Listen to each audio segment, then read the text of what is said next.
proyecto participa otro arquitecto, aparece como arquitecto colaborador dentro de la memoria, que es Gerardo Calviño Martínez, otro arquitecto ferrolano, igual que Rodolfo Ucha, que en ese momento está haciendo obras muy interesantes dentro de la recuperación moderna. Por ejemplo, el edificio Simeón en Ferrol, situado en la plaza de armas de Ferrol, o esa pequeña joya que aparece aquí a la derecha, que es el pabellón para los astilleros Euskalduna, en la Feria de Muestras de Ferrol, que vemos que es un proyecto muy vinculado a las ideas arquitectónicas con las que paralelamente en esos momentos está trabajando Mies van der Rohe en los Estados Unidos. Son todos los nombres interesantes y desconocidos dentro del panorama arquitectónico gallego del momento, que aparece como colaborador dentro de la Casa Sindical de Betanzos, y posiblemente muchas de las aportaciones que vemos pues se puedan deber a la presencia de Gerardo Calviño en el proyecto. Bien, aquí tenemos los dos edificios ya situados, el Instituto Laboral y la Casa Sindical. Este es el parque del que hablábamos en la memoria. Vemos, es una imagen del vuelo americano del 57, que es un testigo muy fiel de cómo estaba Galicia en el momento histórico del que estamos hablando, y hemos visto ahora la Casa Sindical, vamos a pasar al Instituto Laboral, pero vemos ya en esta imagen que nos presentan las plantas, cómo simplemente viendo las plantas los dos edificios participan de planteamientos comunes, cómo los dos tienen una referencia muy clara en la carretera y participan de esa vía al plantear su programa. Es importante, por ejemplo, ver cómo el Instituto Laboral crea su propio lugar, ¿no? El edificio se plantea, además de tener en cuenta lo que tiene alrededor, busca crear un lugar, un ámbito diferenciado del resto donde desarrollar actividades. La Casa Sindical, como ya tiene creado un propio lugar, lo que hace es participar de él, levantando esta zona para dar continuidad al parque, convirtiéndose en una esquina construida. No busca destacarse ni invadir el parque, sino busca como si fuera el muro del parque y cerrar esa parte del muro. Entonces, planteamientos comunes, pero también planteamientos diferentes. En el momento que se toma esta imagen, el edificio del Instituto Laboral ya está terminado y empezarían las obras de la Casa Sindical. Como telón de fondo que va a aparecer de los dos, pues el casco histórico que tenemos aquí abajo. Bien, los institutos laborales surgen a finales de los años 40 de la mano de José María Albareda, que en ese momento es el secretario general del CSIC, que era un buen conocedor de la estructura académica alemana, donde existía lo que se va a llamar aquí pues la enseñanza profesional o la enseñanza laboral.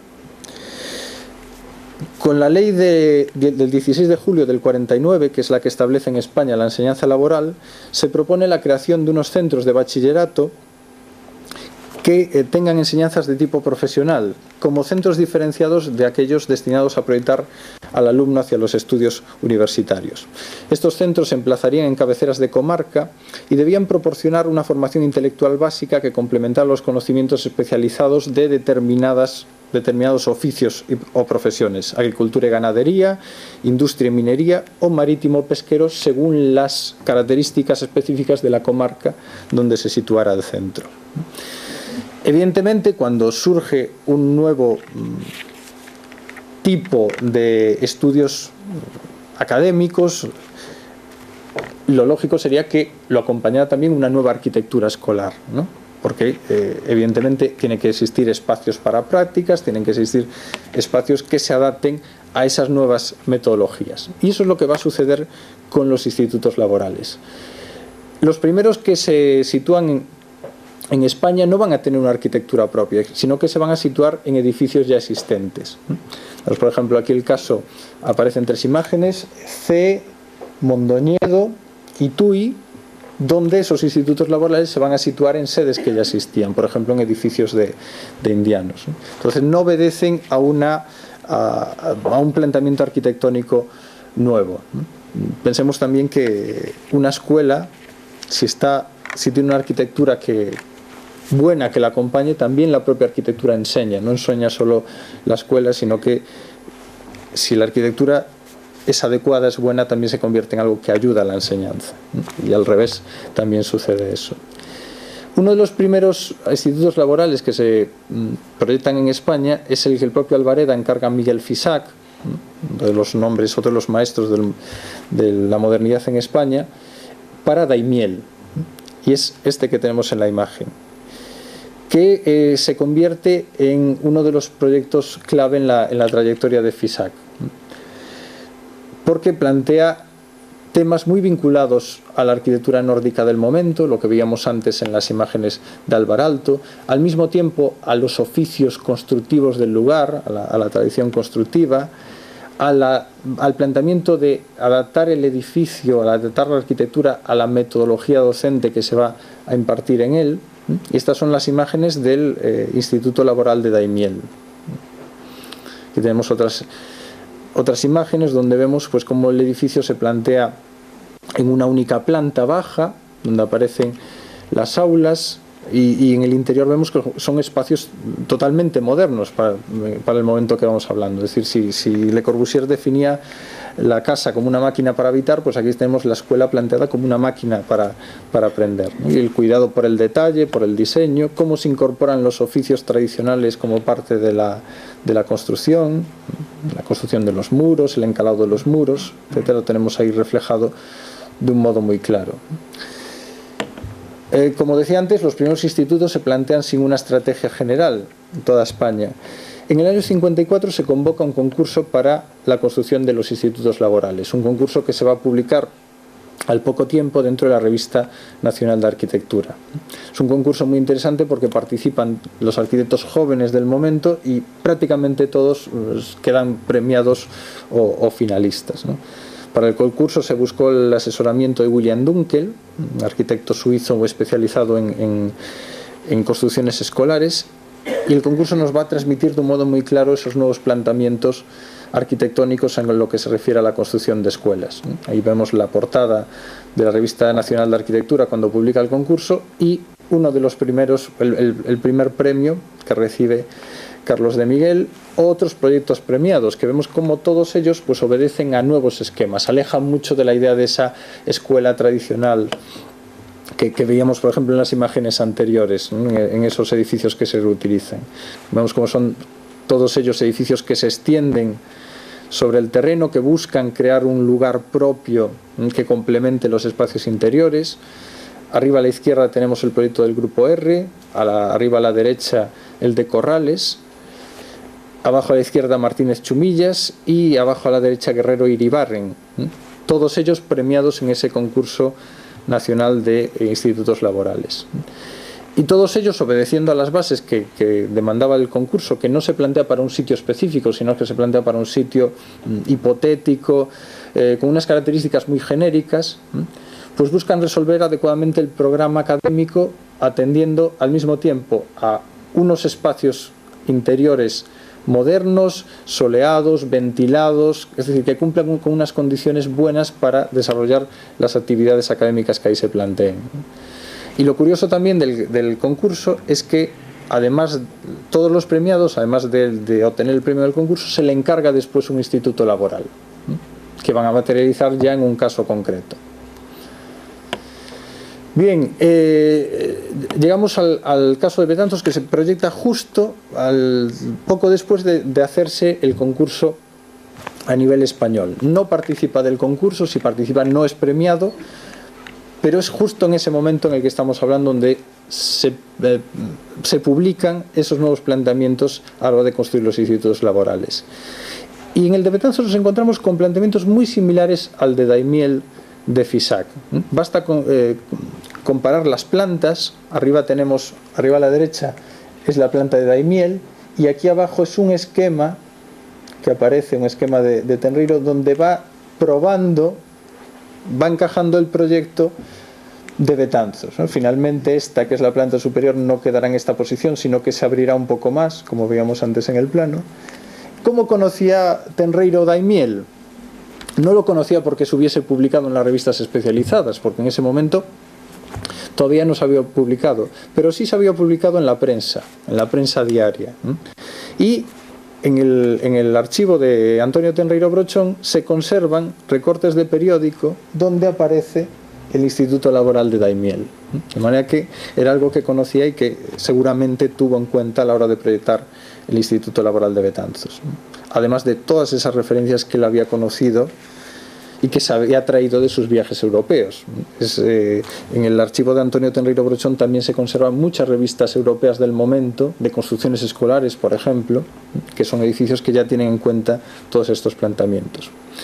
Bien, el proyecto del Instituto Laboral de Betanzos es un programa complejo, porque no solo es el instituto como espacios académicos, sino que tiene todo un exterior de pistas deportivas, donde él proyecta también una zona ajardinada que aparece por ahí, aunque luego no se va a realizar exactamente este proyecto como aparece aquí, pero sí que vemos ese cuidado al detalle y esa intención, como comentaba antes, de crear un lugar en sí mismo. Además del lugar donde se sitúa, además del emplazamiento, buscar crear para ese instituto, el propio instituto crea un lugar donde desarrollar la actividad.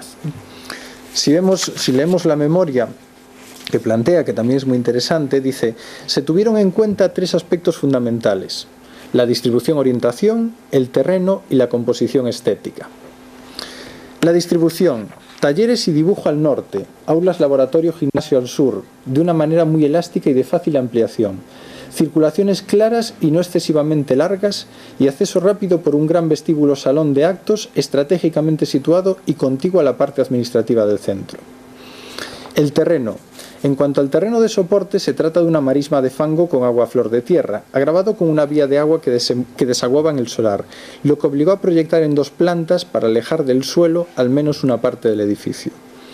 Composición estética, y esta creo que es la parte por lo menos más interesante, porque tiene en cuenta la ciudad histórica que aparece inmediata, aparece como muy presente dentro del proyecto. Dice: Betanzos es un pueblo de una gran calidad monumental y plástica en el paisaje, y había que tenerlo muy en cuenta en el proyecto, así de componer todos los volúmenes de la manera más horizontal posible, acentuando en la zona basamental su adaptación al terreno con unos muros de mampostería local de gran calidad plástica y además muy económicos, tratándose así de conseguir un conjunto adecuado a su finalidad y algo totalmente distinto del pueblo, como puede ser un árbol, y evitar así toda posible competencia de valores, que dados los pocos recursos con los que se contaba siempre, llevaría las de perder. Bien, el edificio, como vemos aquí, se divide en 3 partes, tres elementos principales independientes. El núcleo de talleres, con muros de carga de mampostería vista, con cubiertas de bóvedas de membrana, son las que asoman por aquí, que tienen mucho que ver con los talleres, por ejemplo, de la Universidad Laboral de Gijón, también anterior a este proyecto. Después tenemos el núcleo de clases y laboratorios, que sería la parte de arriba que se sitúa aquí encima, esta parte alargada, donde se opta por una solución aérea de pórticos de hormigón armado y una cubierta muy ligera en agua, permitiendo en todas las aulas una ventilación cruzada, y entre esos 2 elementos queda el núcleo ingreso-administración, flotando entre los anteriores a modo de junta elástica con una cubierta ligera análoga. Nuevamente vuelve a tener una referencia muy clara en las galerías. Lo vemos aquí en esta otra imagen con el casco histórico al fondo, ¿no? Vemos también el interés por cuidar los detalles interiores, las barandillas que aparecen ahí. Y abajo a la derecha aparece otro tema muy importante dentro de la carrera de Antonio Tenreiro Brochón, que es la idea de integración de las artes.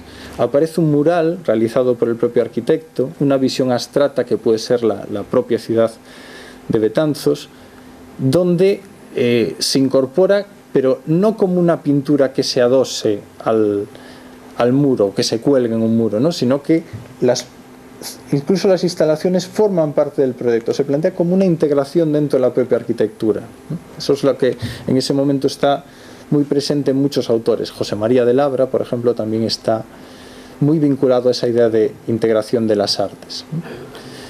Nos encontramos que mientras está realizando el edificio, pues sigue haciendo dibujos, y por ejemplo este dibujo del campo de Betanzos pues lo tenemos también presente, ¿no? Vemos cómo la riqueza que tiene la ciudad como mezcla de arquitecturas, no es una visión realista, ¿no? Sino que es una visión, pero transmite esa realidad de mezcla de arquitecturas y sobre todo la riqueza de la vida urbana, que es lo que aparece ahí. Bien, lo comentaba antes, la pintura como una integración dentro de la arquitectura.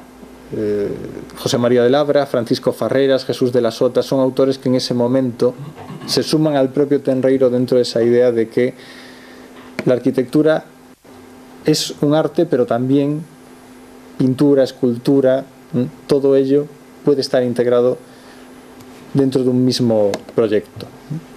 Bien, la vida de los institutos laborales, aunque surge como un proyecto muy intenso, con mucha fuerza, es muy corta, porque ya en los años 60 nos encontramos con que otro proyecto toma fuerza y relega al proyecto de los institutos laborales, que es el de las universidades laborales, ¿no?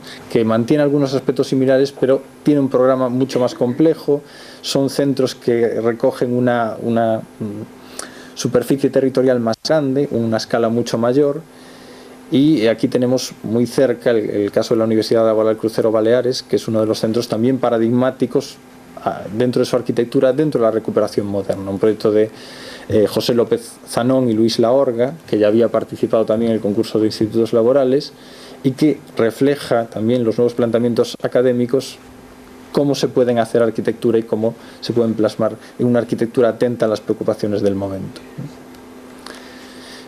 Por lo tanto, y resumiendo ya lo que ha aparecido hasta ahí, vemos cómo en el año 62, que es cuando termina la década, con estos dos edificios se consigue mantener un magnífico diálogo.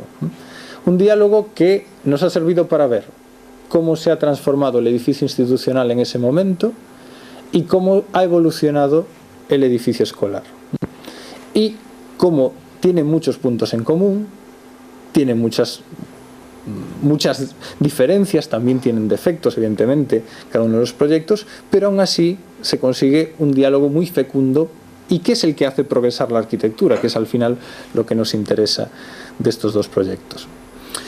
Dentro de esa década también ha habido otros encuentros, otros diálogos más allá del que se produce en Betanzos, que insisto que es el más paradigmático en ese sentido. Por ejemplo, Ucha y Tenreiro vuelven a coincidir, en este caso con dos proyectos que no se llega a materializar ninguno de ellos, en la ciudad universitaria de Riazor. Ucha Donate proyecta una cobertura modulada para las pistas deportivas, esta que aparece por aquí, y Tenreiro Brochón hace un proyecto de piscina que cerraría el estadio proyectado por Rey Pedreira. Aún me aparece aquí el estadio proyectado por Rey Pedreira, no el nuevo estadio de Riazor. Esta piscina cubierta que aparece aquí. Ninguno de los dos proyectos llegará a realizarse, pero se da la curiosidad de que es otro de los sitios donde vuelven a coincidir los dos arquitectos al lado uno del otro. Y otro de los sitios, pero ya separados, donde vuelven a coincidir es proyectando poblados para trabajadores, poblados industriales. Los dos hacen un proyecto de poblados para trabajadores. Los poblados para trabajadores se convierten en otro de los laboratorios de la recuperación moderna. Y en Galicia nos encontramos con varios casos. Tenemos de arriba abajo y de izquierda a derecha el caso de las minas de Fontao, el de los trabajadores de Astano, en Fene, este caso para peones camineros en Villalba, y uno que es proyecto de Tenreiro Brochón para los trabajadores de Aluminios de Galicia en Coruña. Como vemos, también ahí se va investigando sobre vivienda, se va transformando sobre vivienda y se convierte en uno de los lugares donde más vemos cómo progresa la arquitectura del momento. Pues bien, tanto Ucha como Tenreiro van a proyectar cada uno un poblado para trabajadores. Tenreiro proyecta el de los trabajadores de la presa de Ospeares y Ucha proyecta el centro asistencial para los trabajadores de Sícar y de carburos metálicos en C. Vuelven a ser dos arquitecturas, en este caso separadas, no próximas en el mismo emplazamiento, pero con muchos puntos en común. El caso de C es una situación en la costa, complementando el núcleo histórico de C, en las afueras del núcleo. Aquí vemos la situación, aquí vemos los poblados que aparecen por aquí, y aquí se sitúa el grupo asistencial que proyecta Ucha Donate. Si lo vemos en más detalle, pues vemos cómo son las viviendas de esos poblados. Pensemos que estamos hablando de la década de los 50, y aún hoy son viviendas muy interesantes para cómo se resuelve el problema de la vivienda en ese momento, cómo se sitúan separándolas de la vía, creando un pequeño jardín, las diferentes tipologías que aparecen dentro de un mismo proyecto, según la clase de vivienda, según los tipos de familia que aparecen ahí, cómo se organizan y cómo se resuelven todas esas diferentes viviendas que aparecen.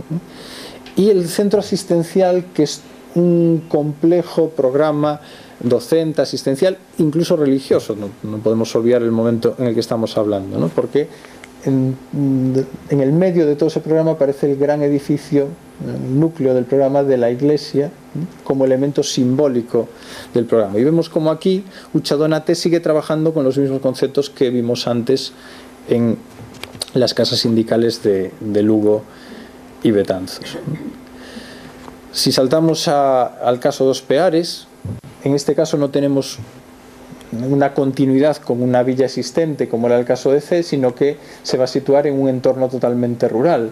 Y vemos cómo las distintas viviendas se van a situar en terrazas en el medio del entorno rural y próximas, vinculadas a unos caminos que llevan desde un núcleo existente hasta la zona de la presa, y entre esos dos caminos van apareciendo las distintas viviendas, también diferentes viviendas según el tipo de trabajadores y según el tipo de familias que se van a asentar en ese poblado. Vemos, por ejemplo, cómo hay una referencia muy clara a la arquitectura nórdica dentro del poblado de Os Peares, concretamente a otro proyecto de poblado que hace Alvaralto, el de la celulosa Sunila, y ese es el proyecto de viviendas que hace para los trabajadores Alvaralto, con esta imagen que aparece por aquí, las viviendas en el medio del bosque, con bloques aislados, y ese planteamiento se refleja en el poblado a una escala menor también, pero planteamientos muy similares en el poblado de Os Peares. Es casi más que un proyecto de urbanismo, es un proyecto de paisaje en los dos casos, ¿no? El edificio de la iglesia en los dos casos, cómo resuelven una tipología, cómo el espacio sagrado se convierte también en un lugar de investigación arquitectónica, la iglesia de Os Peares y la iglesia del centro asistencial de C, y sin renunciar a esos planteamientos litúrgicos tradicionales, plantean unos templos propios de su tiempo, ¿no? Unas iglesias modernas, diríamos hoy. El caso de Os Peares es una colgada en la ladera, con esta imagen tan característica, bastante discreta, muy similar al resto de edificios del poblado, y en este caso pues una imagen mucho más potente, mucho más simbólica, pero utilizando la geometría como el único recurso decorativo a la hora de plantear ese simbolismo.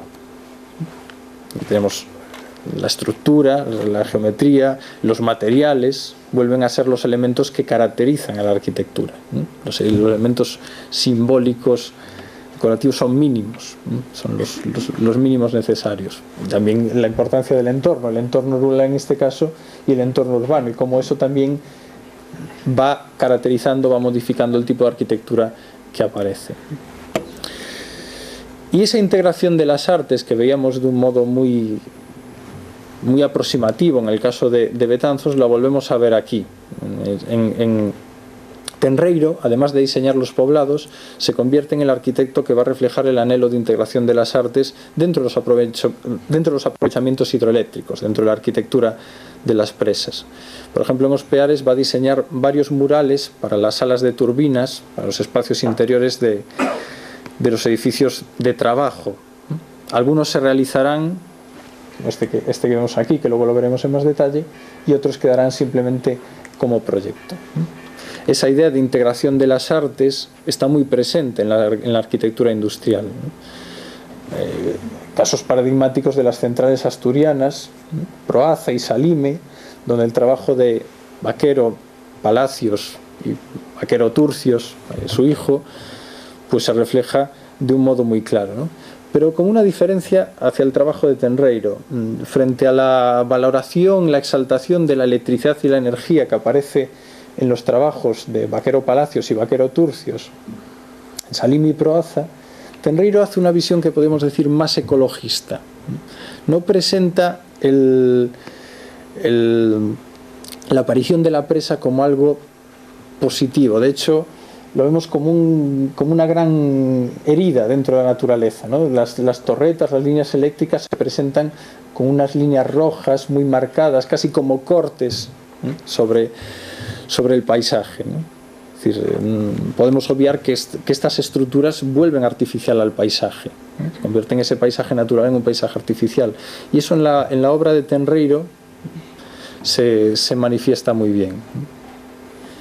Bien, y este diálogo ya separado pues nos marca el final del camino, ¿no? Estamos en el año 62, esta es la segunda imagen que quería mostrar, la segunda pintura de Tenreiro Brochón, donde vuelve a representar Betanzos al final de la década, después de haber pasado todos estos cambios, de haber surgido ese diálogo, de haber planteado ese manifiesto compartido de las ideas de la modernidad entre Ucha y él.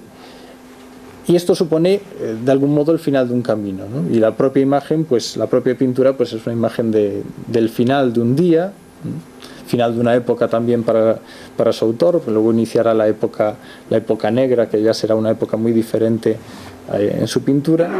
Y creo que tener estas dos pinturas como principio y final, pues aunque no nos quedemos con la arquitectura, que es la que nos ha marcado ese diálogo, pues sí que nos sirve para abrir y cerrar ese recorrido, pues de un modo muy, muy bonito, que es teniendo presente siempre la ciudad donde se ha conseguido que ese diálogo que planteamos inicialmente pues fructificara. Y con esto pues cierro ese recorrido. Vale, muchas gracias.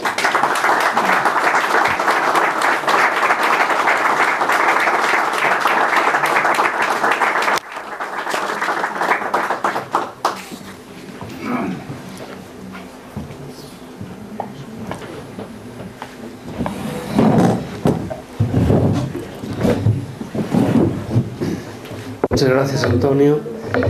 A mí me impresionó tu conferencia, la verdad, por el contenido y también, bueno, pues yo nunca te había escuchado y desde luego, pues, en fin, eres un gran orador y te felicito. Luego, claro, has hablado de cosas que a los de Betanzos pues nos tocan en la memoria y en el corazón, como es el tema de nuestro instituto, que ha tenido la desgracia, el pobre, de ubicarse nada más y nada menos que encima del antiguo cauce de la ría, porque hay que saber que la ría pasaba justo por donde está hoy el Parque Pablo Iglesias y por donde está el instituto que le sucedió, ¿no? A la hora de que tú hablabas. Entonces, bueno, eso no le ha beneficiado para mantenerse en pie. Aún así, yo no sé de quién ha sido la decisión de destruirlo, ni si realmente habría que destruirlo. Yo no sé en qué condiciones estaba, pero ha sido una desgracia, porque dentro de los edificios de la modernidad es un edificio muy humano en sus dimensiones. Luego los que estuvimos allí, muy aéreo, lleno de luz, era un edificio alegre, optimista, ¿no? Muy bien pensado y muy metido también en el tema de los árboles, los jardines. Realmente, yo de arquitectura, pues no es mi tema, evidentemente, y a veces soy crítico, a veces me paso, porque ha habido tantas desgracias y tantas destrucciones en la arquitectura, sobre todo en la arquitectura rural, un desprecio por nuestra historia tan brutal, que a veces, pues, no sé, uno intenta buscar culpables en alguna parte, no sé, supongo que todos tenemos un poco de culpa. Pero, en resumen, yo creo que ha sido una conferencia muy luminosa para todos, y como ya sabéis, en los que hemos tenido la suerte de estar, pues, fantástico, y los que no, esta conferencia, como todas las demás de este ciclo y de los años anteriores, pues está en YouTube, está en la página web del Anuario Brigantino, y por lo tanto, pues gracias a internet estas cosas pues tienen otra dimensión. Es tradicional, si vosotros queréis, pues que haya un coloquio, que la gente diga lo que considere oportuno, porque bueno, pues un poco la filosofía de estas conferencias también va a eso, ¿no? A dialogar con la gente, a que el investigador con un lenguaje más sencillo pues entre en diálogo con la gente. Y ahora pues por lo tanto es vuestro turno y podéis decir lo que os parezca. Una pregunta. Sí. Entre los dos arquitectos, cara a la posteridad, ¿quién tendrá como más fama? ¿Rodolfo Ucha o Tenreiro? Yo creo que los dos tienen, a nivel de aportaciones dentro de su arquitectura y sobre todo en este momento inicial, los dos tienen un nivel muy similar. ¿Qué sucede? Que Antonio Tenreiro le eclipsó totalmente su trabajo en la pintura. Cuando pensamos en Antonio Tenreiro, muy pocos recuerdan su trabajo como arquitecto. Incluso él mismo, en la fase final de su vida, quería obviar su parte arquitectónica. No quería saber, él era pintor y no quería reconocerse como arquitecto, ¿no?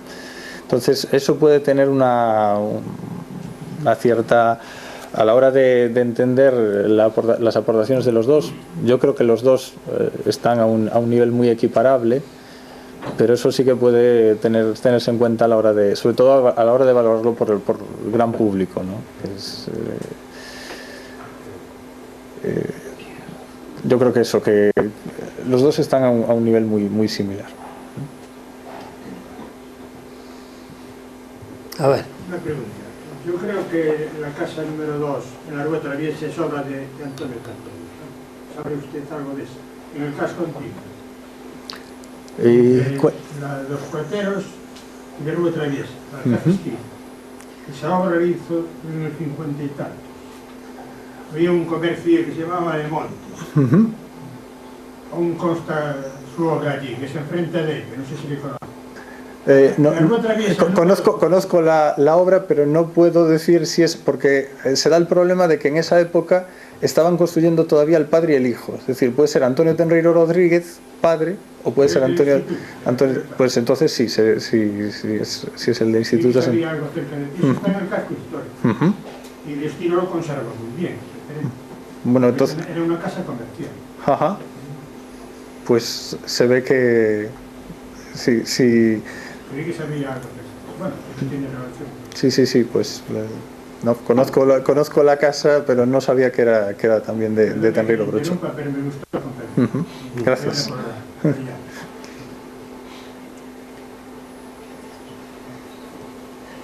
Seguro que hai moitas cousas que decir, a ver, hombre. Sí, total. Estamos en familia. Sempre ten vergonza.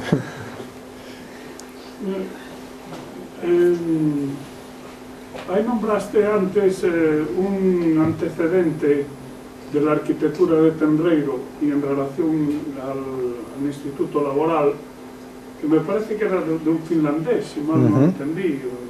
Sí. Es que es curioso porque yo estudié ahí en el Instituto Laboral ese, y siempre, claro, conservas un recuerdo muy agradable de la infancia, pero yo siempre tuve la idea de que ese era un edificio muy original, porque no había visto cosas parecidas así.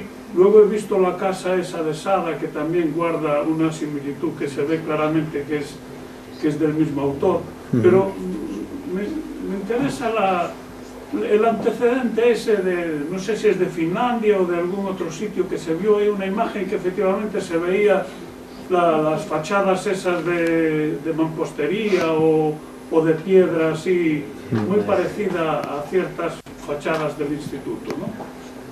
Que era ahí está, efectivamente. ¿De dónde es esa? Es el ayuntamiento de Seinäjoki, en Finlandia, de Alvar Aalto, ¿no? Y él cuando está en Finlandia, pues resulta que esto se acaba de terminar, o sea que sí, se ve que de ahí tomó buena nota, porque A él ese viaje yo creo que le marca de un modo especial, y de hecho la arquitectura que hace al establecerse, pasa una pequeña temporada en Madrid, pero luego ya se establece en Galicia, en Coruña, y yo creo que ese viaje, pues posiblemente si no hubiera hecho este viaje, por lo que hubiera aprendido en la escuela, seguramente no hubiera hecho la arquitectura que nos encontramos después. Seinäjoki.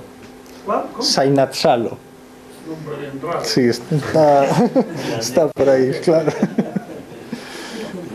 Se ve que está por cerca de Helsinki, de Turku, de alguna ciudad por ahí importante de Finlandia. Pues creo que está cerca de Malmo. Donde está el Instituto Marítimo ese internacional.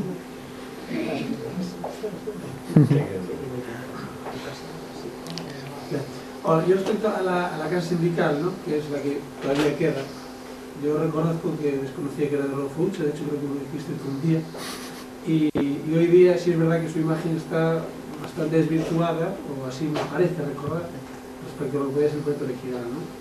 Entonces yo desconozco en qué situación administrativa y a quién le pertenece, ahora mismo no tengo ni idea, aunque se vea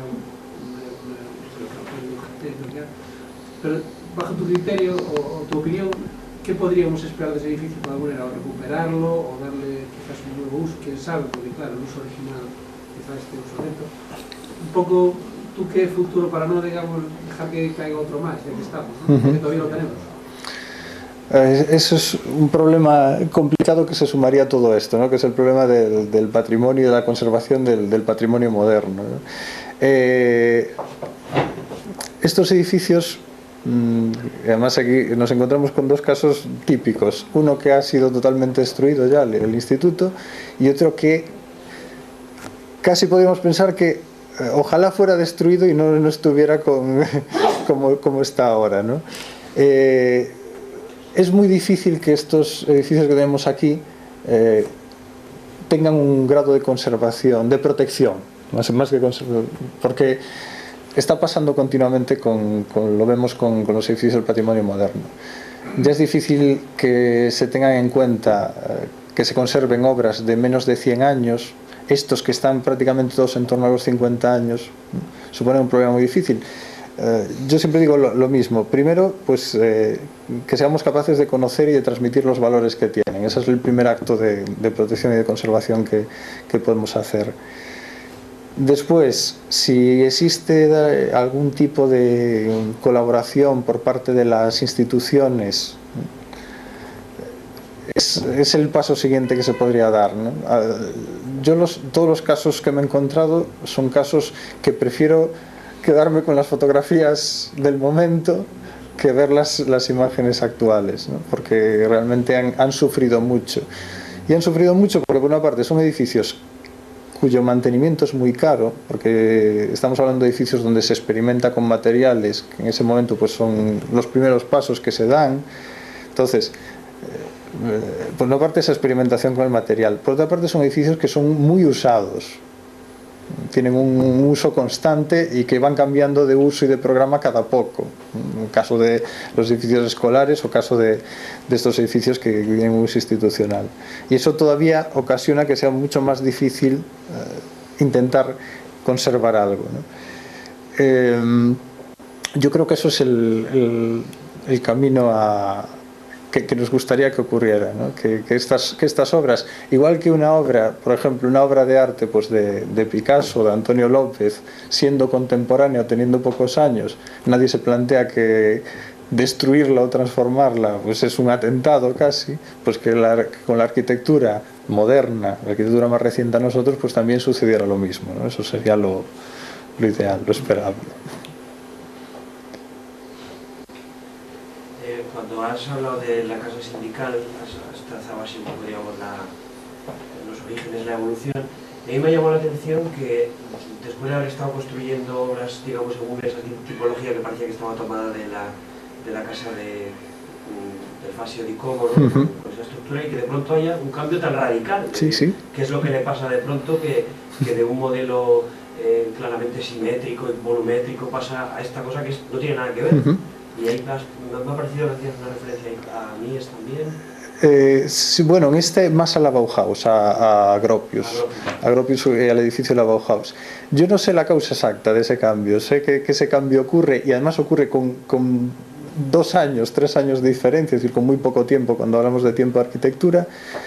Y teorías tengo varias. Es decir, una teoría puede ser que en este caso no está trabajando dentro de un núcleo. Entonces, esos condicionantes que tenía en Lugo pegado a la muralla con un edificio entre medianeras, aquí no los tiene. Y eso sí le otorga una libertad que no tenía antes. Otra teoría, la colaboración de Gerardo Calviño, el arquitecto que colabora con él en la Casa Sindical de Betanzos, un arquitecto que en ese momento también está haciendo cosas en este sentido. Posiblemente sea la suma de todas esas condiciones, no sea una razón única, pero sí que es cierto que es un cambio notable, o sea, muy fuerte entre uno de los proyectos y el otro. Luego una reflexión respecto a lo que decías antes. Claro, la arquitectura, comparar la arquitectura con una obra de Picasso tiene un problema, y es que, me parece desde el punto de vista, y es que la arquitectura, después de todo, siendo arte, tiene también una función. Efectivamente. Y claro, de la misma manera que a lo mejor no cuestionamos que en la Catedral de Santiago románica de pronto le hayan metido un pegote barroco, que resulta que es maravilloso, pero es un pegote... Claro. Bueno, sí. Todo lo que quiero decir, ¿no? Claro, la arquitectura por eso es tan vulnerable, yo creo. Cierto. Porque hay que usarla, y si no se usa también se caería la Justo. Y eso ocasiona un problema adicional cuando hablamos de la conservación. Y está ahí presente, ¿no? Por ejemplo, el edificio de la Bauhaus, que planteaba como un referente muy claro para la Casa Sindical de Betanzos, pues está con un proyecto de conservación y restauración. Es un edificio del año finales de los 20, ¿no? 25, 29 por ahí, y está con un proyecto de conservación que es un proyecto paradigmático a nivel europeo, ¿no? Estudiando las pinturas originales con cartas de colores, poco a poco haciendo un trabajo, no rehabilitando todo, sino yendo por zonas y con un proyecto muy exhaustivo, ¿no?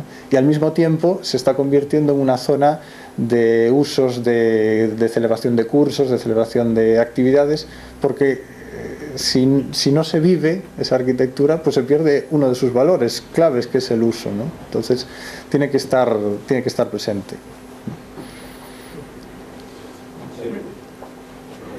Mi pregunta sería si en su opinión el edificio del secadero aquí en Betanzos debería tener algún tipo de protección, y qué uso se le podrían dar para que realmente esa protección fuera rentable, lo que acabo de comentar.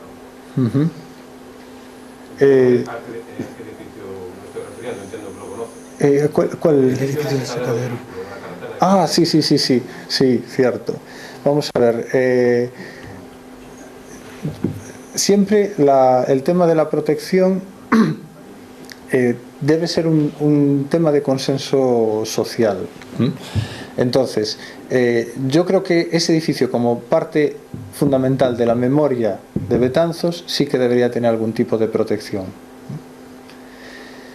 Ahora bien, volvemos al mismo tema que estamos hablando. ¿Cómo se le puede dar una protección que no sea colocarlo en un laboratorio sin tocarlo, sino que pueda tener un uso, ¿no?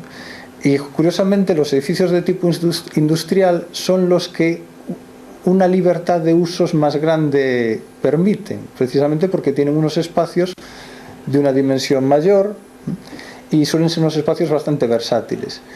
El uso que se le podría dar, el uso que sea necesario para la comunidad, no puedo decir un uso concreto, porque habría que estudiar qué necesidades puede haber para que no se convierta en un edificio, vuelvo a decir, un edificio de laboratorio, ¿no? Un edificio que simplemente se vaya ahí para ver las paredes y sea únicamente el documento, ¿no? Se está haciendo mucho, es decir, centros de interpretación, claro, pero no podemos hacer un centro de interpretación de cada cosa, pero sí puede haber una parte de ese edificio donde se conserve ese valor documental como centro de interpretación y como parte de la memoria de la ciudad y del lugar, ¿no? De la ciudad y de toda la zona, ¿no? Entonces, yo creo que sí, que ya no debería ser un problema de si los edificios deberían estar protegidos o no, ya no debíamos plantearnos esa idea, ¿no? Ya debía ser de sentido común que esos edificios que pertenecen a la memoria colectiva pues no se perdieran, no se desaparecieran de la noche a la mañana como sucede con tantos casos. Mira, perdona que insista sobre el Instituto Laboral, pero me gustó mucho ver en los planos que presentaste ahí que ya en un principio se había pensado en esa integración con el paisaje. De hecho, la zona esa que se sitúa por la parte de atrás, que parece que en un principio estaba proyectado un jardín, que luego yo creo que se quedó simplemente en un bosque, una plantación. Yo recuerdo que había unos árboles por allí, pero muy descuidado todo, no era obviamente un jardín. Pero yo recuerdo que del otro lado de la carretera había unos edificios donde estaba un centro de inseminación artificial y había unas fincas que se utilizaban como campo de prácticas del instituto. Yo recuerdo que allí aprendíamos a conducir en un tractor y ese, curiosamente, no se ve, no sé si es que no formaba parte del proyecto inicial, si fue algo que se añadió luego o si era una cosa totalmente independiente del... No sé si tienes alguna referencia a eso. Yo del centro que existía al otro lado, que todavía se conserva algún pequeño edificio, no he podido encontrar referencias a que fuera de Antonio Tenreiro Brochón. En el archivo del arquitecto no se conserva y además podría ser cierto eso, que no fuera de Antonio Tenreiro Brochón, porque es una arquitectura bastante diferente a la que lo utilizan en el instituto. Es una arquitectura mucho más tradicionalista, mucho más próxima a otros modelos. Yo sé que funcionalmente aquello estaba unido, ¿no? Había clases prácticas allí en el otro lado, pero probablemente sí fuera otro proyecto o fuera un añadido posterior o alguna cosa así.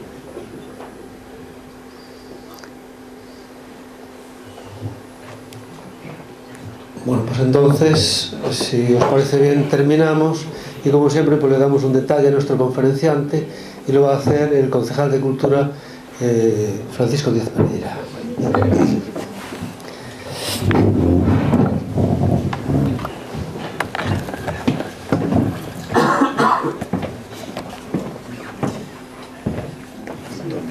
Muchísimas gracias. Bueno, es un recuerdo de...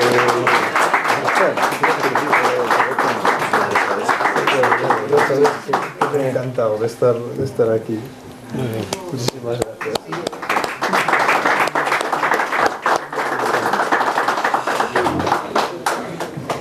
Pues el próximo jueves tenemos una conferencia muy interesante sobre algo poco habitual, por lo menos aquí, que es el estudio de los grafitis y lo que eso significa.